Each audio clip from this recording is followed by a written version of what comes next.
Vínhamos falando sobre esse departamento de guerra.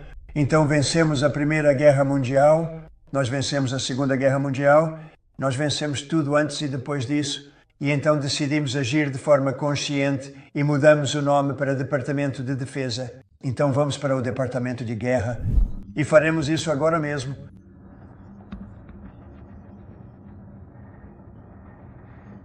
Temos várias ordens executivas para sua atenção, senhor. De 1789 até 1947, nossa nação conquistou algumas de suas maiores vitórias militares. Sob a direção de um secretário de guerra atuando dentro de um departamento de guerra. Hoje, com esta ordem executiva, o senhor autorizará o atual secretário de defesa e o atual departamento de defesa a mais uma vez abraçar essa grande linhagem e voltar a ser chamado de secretário de guerra e departamento de guerra. Então isso é algo sobre o qual pensamos muito e profundamente. Vínhamos conversando até o outono. Aliás, um grande general, ele liderou o que eu não chamaria de um ataque. Eu quase chamaria aquilo, talvez até mais do que um ataque. O que ele fez com o Irã, vocês viram o sucesso daquela operação, foi perfeito. Na verdade, nós temos. Isso me foi enviado pela grande empresa que fabrica aquele bombardeiro B-2 em particular. E foi impecável. Na verdade, foi impecável. Eles voaram por 37 horas ida e volta.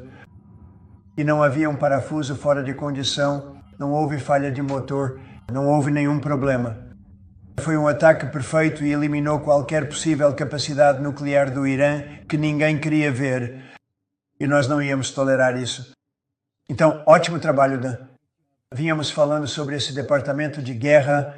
Então vencemos a Primeira Guerra Mundial, nós vencemos a Segunda Guerra Mundial, nós vencemos tudo antes e depois disso, e então decidimos agir de forma consciente e mudamos o nome para Departamento de Defesa. Então vamos para o Departamento de Guerra. E gostaria de pedir ao nosso secretário de guerra que dissesse algumas palavras. Pedro Hegseth. Acho que é um nome muito mais apropriado, especialmente considerando a situação atual do mundo. Temos o exército mais forte do mundo. Temos o melhor equipamento do mundo. Temos de longe os melhores fabricantes de equipamentos. Não há ninguém sequer para competir. E você vê isso com isso e tantas outras coisas.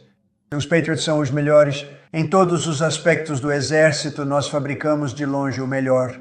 Então, Pete, gostaria de pedir a você e talvez ao Dan Raising Game que dissessem algumas palavras, por favor. Senhor presidente, obrigado. Após vencer uma guerra pela independência, em 1789, George Washington criou o Departamento de Guerra e Henry Knox foi seu primeiro secretário de guerra. E este país venceu todas as grandes guerras depois disso, incluindo a Primeira e a Segunda Guerra Mundial. Vitória total, senhor presidente, como o senhor disse.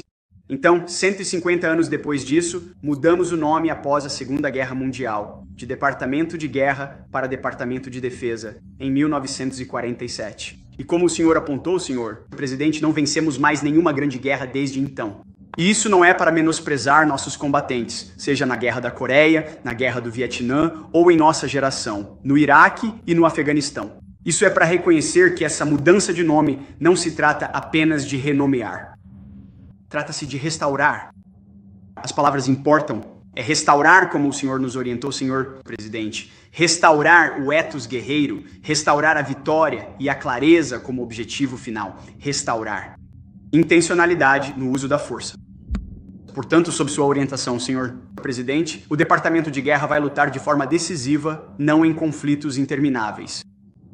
Vai lutar para vencer, não apenas para não perder. Vamos partir para o ataque, não apenas ficar na defesa. Máxima letalidade, não legalidade morna. Efeito violento, não politicamente correto. Vamos formar guerreiros, não apenas defensores. Portanto, este departamento de guerra... Senhor presidente, assim como a América está de volta. Obrigado pela sua liderança e pela sua clareza. Vamos definir o tom para este país. América em primeiro lugar, paz através da força, trazida a você pelo departamento de guerra. Estamos de volta. Muito obrigado. Muito bem colocado. E, na verdade, tudo se resume a vencer. Deveríamos ter vencido todas as guerras. Poderíamos ter vencido todas as guerras, mas realmente escolhemos ser muito politicamente corretos ou ok. E nós simplesmente lutamos para sempre. E então nós, você sabe, venceríamos. Na verdade, não perderíamos. A gente só lutava para meio que empatar. Nunca quisemos vencer guerras que cada uma delas teríamos vencido facilmente com apenas algumas pequenas mudanças ou alguns pequenos decretos. Sabe, me disseram que derrotar o ISIS levaria 5 anos. E Dan Cain, quando eu perguntei a ele quanto tempo levaria, ele disse, acho que cerca de 4 semanas. Eu disse, como assim 4 semanas? Me disseram 5 anos pelas pessoas em Washington. Você sabe quem eram eles? 5 anos. Você não consegue fazer isso em 4 semanas. Eu voei para o Iraque e os encontrei em uma base aérea. E lembra daquele dia famoso, certo? Acabou se tornando um dia famoso para o nosso país, porque agora você é o chefe do Estado-Maior Conjunto, o que é o mais importante. E ele é assim porque fez coisas que todos diziam que ele não conseguiria fazer. Então eles disseram que seriam 5 anos, e ele os eliminou em cerca de 4 semanas no total, 100%. Nós assumimos o poder e o ISIS desapareceu. Foi muito incrível, mas nunca lutamos para vencer. E agora nós, se tivermos que lutar, você sabe, resolveremos 7 guerras. Temos aquela que eu achava que seria provavelmente uma das mais fáceis. E essa é com o presidente Putin e a Ucrânia. E acabou sendo uma que é um pouco mais difícil. Mas as 7 estão resolvidas. Elas deveriam ser muito mais difíceis de resolver. Eu resolvi cada uma delas. E nós vamos resolver a outra também. Mas acabou sendo um pouco mais difícil do que eu pensava. E isso será feito ou eles serão obrigados a pagar. Mas porque eles estão perdendo de 6 a 7. Costumava ser 5. Eu costumava te contar 5. Agora são quase 7. Acho que 7.000 pessoas na semana passada. 7.800. E 13 pessoas, jovens soldados, morreram. Soldados russos e ucranianos, não americanos. Mas é uma pena. É que, sabe, são vidas humanas e eu quero ver isso parar. Mas o General Cain fez um trabalho fantástico. E novamente derrotou o ISIS, o que diziam que levaria muito tempo. E não demorou nada. E fez outras coisas que as pessoas diziam que realmente não poderiam acontecer. Temos o melhor equipamento do mundo. Temos os melhores soldados do mundo. Dan, diga algumas palavras, por favor. Sim, senhor. Obrigado, senhor. Presidente, é uma verdadeira honra para mim hoje representar os incríveis homens e mulheres da Força Conjunta dos Estados Unidos. Hoje e todos os dias, os 2,8 milhões de militares estão prontos para cumprir nosso dever sagrado de proteger a América em casa e no exterior.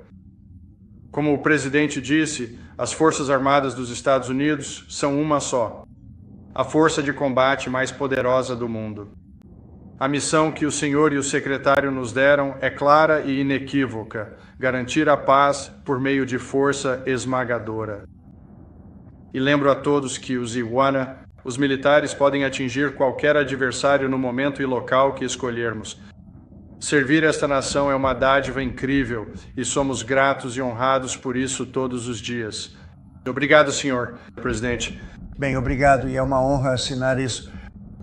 E faremos isso agora mesmo.